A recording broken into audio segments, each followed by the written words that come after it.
2024ರ ಲೋಕಸಭಾ ಚುನಾವಣೆಯಲ್ಲಿ ಕಳೆದ ಬಾರಿಗಿಂತಲೂ ಕೂಡ ಬಿಜೆಪಿ ಕಡಿಮೆ ಸ್ಥಾನಗಳನ್ನು ಗಳಿಸಿತು.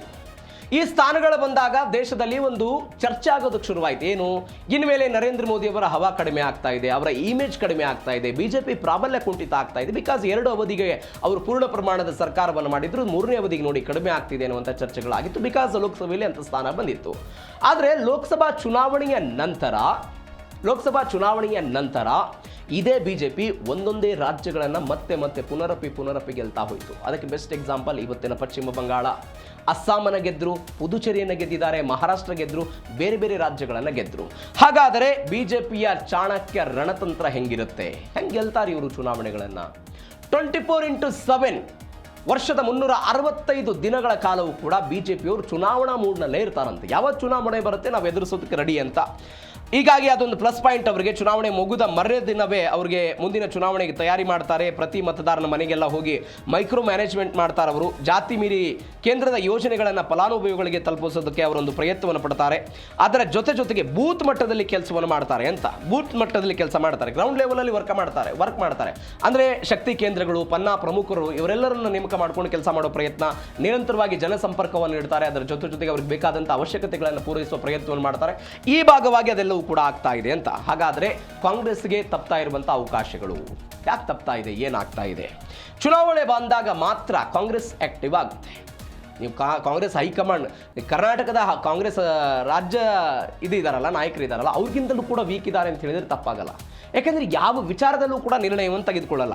ರೆಸಾಲ್ಟ್ ಮತ್ತು ಟ್ವಿಟರ್ ರಾಜಕಾರಣವೇ ಅವ್ರದ್ದು ಹೆಚ್ಚಾಗ್ಬಿಡುತ್ತೆ. ಸಾಮಾಜಿಕ ಜಾಲತಾಣಗಳ ಮುಖಾಂತರ ಇವರು ಚುನಾವಣೆ ಮಾಡೋದಕ್ಕೆ ಪ್ರಯತ್ನ ಪಡ್ತಾರೆ. ಬಲಿಷ್ಠ ಸ್ಥಳೀಯ ನಾಯಕರನ್ನು ಬೆಳೆಸುವಲ್ಲಿ ಅವರು ವಿಫಲ ಆಗಿದ್ದಾರೆ ಅಂತ.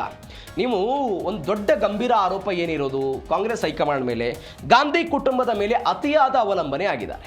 ಹಿಂದೆ ಇಂದಿರಾ ಗಾಂಧಿ, ರಾಜೀವ್ ಗಾಂಧಿ, ಅದಾದ ನಂತರ ಈ ಸೋನಿಯಾ ಗಾಂಧಿ, ಇವತ್ತು ರಾಹುಲ್ ಗಾಂಧಿ. ಏನೋ AICC ಅಧ್ಯಕ್ಷರಾಗಿ ಮಲ್ಲಿಕಾರ್ಜುನ್ ಖರ್ಗೆ ಅವರನ್ನು ಆಯ್ಕೆ ಮಾಡಿದ್ದಾರೆ. ಅವರ ಅಧ್ಯಕ್ಷತೆಯ ನಂತರ ಹಿಮಾಚಲ ಪ್ರದೇಶ ಗೆದ್ದರು, ಎಲ್ಲವೂ ಕೂಡ ಆಯಿತು. ಆದರೆ ಅವರ ಮೇಲೆ ಡಿಪೆಂಡೆನ್ಸಿ ಜಾಸ್ತಿ ಆಗಿದೆ. ಇದರ ಪರಿಣಾಮ ಏನಾಯಿತು ಕಾಂಗ್ರೆಸ್ನಲ್ಲಿ ಅಂತ ಹೇಳಿದರೆ 2022ರಲ್ಲಿ ಗುಲಾಂ ನಬಿ ಆಜಾದ್, ಕಾಂಗ್ರೆಸ್ನ ಹಿರಿಯ ಮುಖಂಡ, ಈ ವ್ಯಕ್ತಿ ನಾಯಕತ್ವ ಸರಿ ಇಲ್ಲ ಕಾಂಗ್ರೆಸ್ನಲ್ಲಿ ಅಂತ ಪಾರ್ಟಿ ಬಿಟ್ಟು ಬಂದರು. ಅದಾದ ನಂತರ ಮಧ್ಯಪ್ರದೇಶದ ಜ್ಯೋತಿರಾದಿತ್ಯ ಸಿಂಧ್ಯಾ ಹೇಳಿದ್ರು ನಾಯಕತ್ವದ ಸಮಸ್ಯೆ ಇದೆ ಇಲ್ಲಿ ಅಂತ, ಅವರು ಪಾರ್ಟಿಯನ್ನು ಬಿಟ್ಟು ಬಂದರು. ಅದಾದ ನಂತರ ಕಪಿಲ್ ಸಿಬಲ್, ಈ ವ್ಯಕ್ತಿಯು ಕೂಡ ನಾಯಕತ್ವದ ಪಾರದರ್ಶಕತೆ ಇಲ್ಲ ಅಂತ ಪಾರ್ಟಿಯಿಂದ ಹೊರಗಡೆ ಬರೋ ಪ್ರಯತ್ನ ಮಾಡಿದರು. ಅಮರೇಂದ್ರ ಸಿಂಗ್, ಹಿಮಂತ್ ಬಿಸ್ವಾ ಶರ್ಮಾ, ಅನೇಕ ಜನ ಕಾಂಗ್ರೆಸ್ಸನ್ನು ಬಿಟ್ಟು ಬಂದು ಇವತ್ತು ಎಲ್ಲ ರಾಜ್ಯಗಳಲ್ಲೂ ಕೂಡ ಕಾಂಗ್ರೆಸ್ಗೆ ನಾಯಕತ್ವದ ಕೊರತೆ ಕಾಡ್ತಾ ಇದೆ.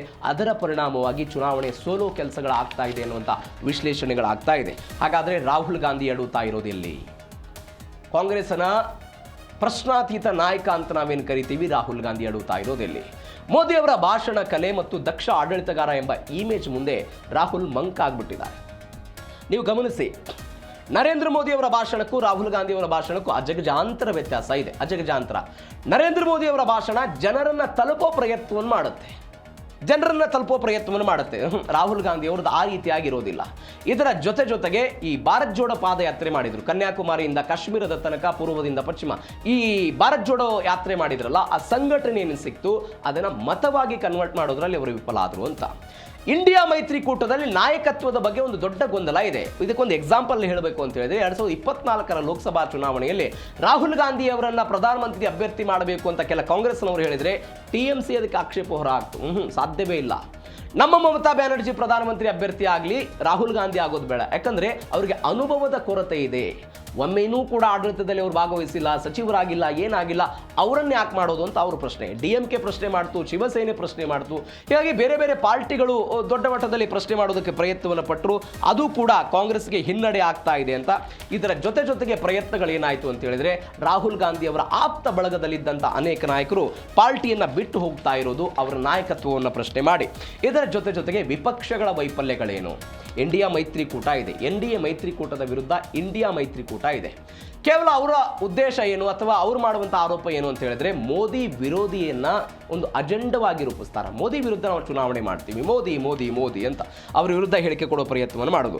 ಪರ್ಯಾಯ ಅಭಿವೃದ್ಧಿ ಮಾದರಿಯನ್ನು ಜನರಿಗೆ ತೋರಿಸ್ತಾ ಇಲ್ಲ. ಮೋದಿ ದೇಶ ಪ್ರೇಮದ ಮುಂದೆ ವಿಪಕ್ಷಗಳ ಟೀಕೆಗಳು ದೇಶ ವಿರೋಧಿ ಅಂತ ಅದನ್ನು ಬಿಜೆಪಿಯವರು ಬಿಂಬಿಸಿಬಿಡ್ತಾರೆ. ನೋಡಿ, ದೇಶ ವಿರೋಧಿಯಾಗಿ ಮಾತನಾಡ್ತಿದ್ದಾರೆ, ಒಬ್ಬ ರಾಷ್ಟ್ರ ಸೇವಕನ ಬಗ್ಗೆ ಮಾತನಾಡ್ತಾ ಇದ್ದಾರೆ, ಪ್ರಧಾನ ಸೇವಕನ ಬಗ್ಗೆ ಮಾತನಾಡ್ತಾ ಇದ್ದಾರೆ ಅಂತೆಲ್ಲ ವ್ಯಾಪಕವಾಗಿ ಚರ್ಚೆಗಳಾಗುತ್ತೆ. ಇದರ ಜೊತೆಗೆ ಮೋದಿಗೆ ಪರ್ಯಾಯವಾಗಿ ದೇಶ ಒಪ್ಪುವಂಥ ಒಬ್ಬ ನಾಯಕ ಸದ್ಯಕ್ಕೆ ಇಲ್ಲದೆ ಇರೋದು. ಯಾಕಂದರೆ 2013 ಮತ್ತು ಅದಕ್ಕಿಂತ ಮೊದಲು ಕಾಂಗ್ರೆಸ್ ಏನು ಬಲಿಷ್ಠವಾಗಿತ್ತು ಬೇರೆ ಬೇರೆ ರಾಜ್ಯಗಳಲ್ಲಿ 14ರ ಪೂರ್ವದಲ್ಲಿ, 14ರ ನಂತರ ಪರಿಸ್ಥಿತಿಗಳು ಏನಾಗ್ತಾ ಬಂತು, ಒಂದೊಂದೇ ರಾಜ್ಯವನ್ನು ಕಳೆದುಕೊಳ್ತಾ ಹೋಗೋ ಪ್ರಯತ್ನವನ್ನು ಮಾಡಿದರು. ಇವನ್ ನೀವು ಗಮನಿಸಬೇಕಾದ ಸಂಗತಿ ಅಂತ ಹೇಳಿದರೆ, ಈ ಮಹಾಗಠಬಂಧನ್ ಅಂತ 2000 ಆ ಪೂರ್ವದಲ್ಲಿ ಮಾಡ್ಕೊಂಡಿದ್ರು 19 ಆ ಸಮಯದಲ್ಲಿ.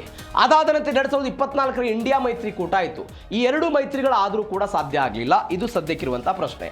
ಇದರ ಜೊತೆಗೆ ಕಾಂಗ್ರೆಸ್ ಮುಕ್ತ ಭಾರತ ಮತ್ತು ಕಮ್ಯುನಿಸ್ಟ್ ಮುಕ್ತ ಭಾರತ ಮಾಡಬೇಕು ಅನ್ನೋದು ಬಿಜೆಪಿಯ ಅಜೆಂಡಾ ಆಗಿದೆ. ಅದರಲ್ಲಿ ಯಶಸ್ವಿಯಾಗಿದ್ದಾರಾ? ಈ ಮೇಲ್ನೋಟಕ್ಕೆ ಪ್ರಶ್ನೆಗಳಿಗೆ ಉತ್ತರವನ್ನು ಹುಡುಕಬೇಕು ನಾವು. ಯಾಕಂದರೆ ಯಾವ ಈಶಾನ್ಯ ಭಾರತದ 8 ರಾಜ್ಯಗಳಲ್ಲಿ ಅನೇಕ ದಶಕಗಳ ಕಾಲ ಕಾಂಗ್ರೆಸ್ ಆಡಳಿತ ಇತ್ತು, ಇವತ್ತು ಅಲ್ಲಿ ಇಲ್ಲ.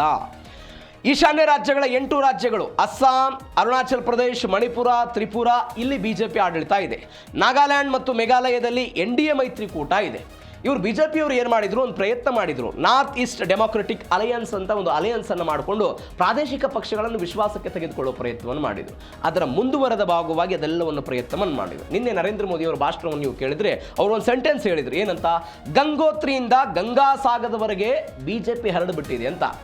ಎಲ್ಲಿ ಗಂಗೆಯ ಉಗಮವಾಗುತ್ತೋ ಅಲ್ಲಿಂದ ಹಿಡಿದು ಗಂಗೆ ಒಂದು ಸಮುದ್ರವನ್ನು ಸೇರುವ ತನಕವೂ ಕೂಡ ಬಿಜೆಪಿ ಆಡಳಿತ ಇದೆ, ಕೇಸರಿ ಅಲೆ ಇದೆ ಅಂತ ನಿನ್ನೆ ಪ್ರಧಾನಿಗಳು ಮಾತನಾಡಿದ್ದು. ಉತ್ತರಾಖಂಡ, ಉತ್ತರ ಪ್ರದೇಶ್, ಬಿಹಾರ್, ಬಂಗಾಳ ಇವೆಲ್ಲವೂ ಕೂಡ ಈ ಗಂಗಾ ತಟದಲ್ಲಿ ಬರುವಂತಹ ರಾಜ್ಯಗಳಿವು. ಇಲ್ಲಿ ಅವರು ಆಡಳಿತವನ್ನು ಮಾಡ್ತಾ ಇದ್ದಾರೆ. ಇದು ಕಮ್ಯುನಿಸ್ಟ್ ಮತ್ತು ಕಾಂಗ್ರೆಸ್ ಮುಕ್ತ ಭಾರತಕ್ಕೆ ಬಿಜೆಪಿಯವರು ಕೊಟ್ಟಿರುವಂತಹ ಸ್ಟ್ರಾಟಜಿಗಳು. ಇದರ ಜೊತೆಗೆ ಒಂದು ಸ್ಟ್ರಾಟಜಿ ಮಾಡ್ತಾ ಇದ್ದಾರೆ, ವಿಪಕ್ಷಗಳನ್ನು ಹಿಮ್ಮೆಟ್ಟಿಸುವ ಬಿಜೆಪಿಯ 3D ಸೂತ್ರ. ಏನಿದು? ಡಿಸ್ಟ್ರಾಕ್ಟ್, ಡಿವೈಡ್ ಮತ್ತು ಡಿಫೀಟ್ ಅಂತ. ಡಿಸ್ಟ್ರಾಕ್ಟ್ ಮಾಡೋದು ಮೊದಲು ಅವರನ್ನು ಒಂದಾಗುವ ಮೊದಲೇ ಹೊಸ ಇಶ್ಯೂಗಳನ್ನು ಸೃಷ್ಟಿಸಿ ಅವರನ್ನು ಬೇರೆ ಕಡೆ ತೆಗೆದುಕೊಂಡು ಹೋಗೋ ಪ್ರಯತ್ನವನ್ನು ಮಾಡಿದರು. ಡಿವೈಡ್ ಮಾಡೋದು ವಿರೋಧ ಪಕ್ಷಗಳನ್ನೇ ಒಡೆದು ಛಿದ್ರ ಮಾಡೋ ಪ್ರಯತ್ನವನ್ನು ಮಾಡಿದರು. ಇದರ ಪರಿಣಾಮ ಒಂದು ಬೆಸ್ಟ್ ಎಕ್ಸಾಂಪಲ್ ಅಂತ ಹೇಳಿದ್ರೆ 2024ರಲ್ಲಿ ನಿತೀಶ್ ಕುಮಾರ್ ಇಂಡಿಯಾ ಮೈತ್ರಿಕೂಟದ ಸಂಚಾಲಕರಾಗಿದ್ದರು. ಆದರೆ ಇದೇ ನಿತೀಶ್ ಕುಮಾರ್ ಯಾವ NDA ಮೈತ್ರಿಕೂಟವನ್ನು ಬಿಟ್ಟು ಹೊರಗಡೆ ಹೋಗಿದ್ರು ಅವರನ್ನು ವಾಪಸ್ ಕರೆದುಕೊಂಡು ಬರೋದರಲ್ಲಿ NDA ಮೈತ್ರಿಕೂಟ ಅಥವಾ ಬಿಜೆಪಿ ಯಶಸ್ವಿ ಆಯಿತು. ಅದರ ಭಾಗವಾಗಿ ಅವರು ವಾಪಸ್ NDAಗೆ ಬಂದರು. ಇದು ಅವರನ್ನು ಕರೆದುಕೊಂಡು ಬರೋ ಪ್ರಯತ್ನವನ್ನು ಮಾಡಿದರು. ಅದಾದ ನಂತರ ಅವರನ್ನು ಡಿಫೀಟ್ ಮಾಡೋ ಪ್ರಯತ್ನವನ್ನು ಮಾಡ್ತಾರೆ. ಇದು ಬಿಜೆಪಿಯ ಒಟ್ಟಾರೆ ಚುನಾವಣಾ ಸ್ಟ್ರಾಟಜಿ ಮತ್ತು ಕಾಂಗ್ರೆಸ್ ದೇಶದಲ್ಲಿ ಸೋಲ್ತಾ ಇರೋದಕ್ಕೆ ಕಾರಣಗಳ ಒಟ್ಟಾರೆ ಲೆಕ್ಕಾಚಾರ ಆಯಿತು.